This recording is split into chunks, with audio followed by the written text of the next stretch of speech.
కాల్చి అమ్ముతుంటే వాటిని కొనుక్కొని కూడా అట్లా తింటున్నాం. మొక్కజొన్నల్ని ఉపయోగించటం వల్ల ప్రేగులకి చాలా మేలు జరుగుతున్నది.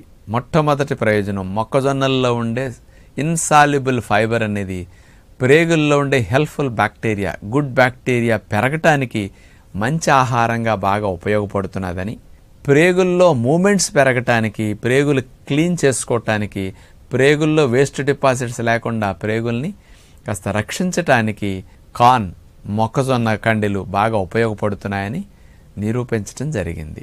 మొక్కజొన్న కండెల్ని ఐబిఎస్ ఉన్నవారు, ఇరిటబుల్ బౌల్ సిండ్రోమ్ ఉండి కొంతమందికి మోషన్ వచ్చినట్టుంటుంది, రాదు, ఇరిటేషన్లో ఉండి అసంతృప్తిగా అనిపిస్తుంది, ఎక్కువసార్లు వస్తుంది, ఒకసారి సరిగా అవ్వదు, ఒక్కోసారి లూజుగా నొప్పితో బయటకు వస్తూ ఉంటుంది. కొంతమందికి మలం ప్రేగులో పిలకలు పుడతాయి అన్నమాట. ఇప్పుడు బూర చూడండి, మనం ఊదాక దాన్ని చూడండి ఇట్లా మెలితిప్పి తల్లిది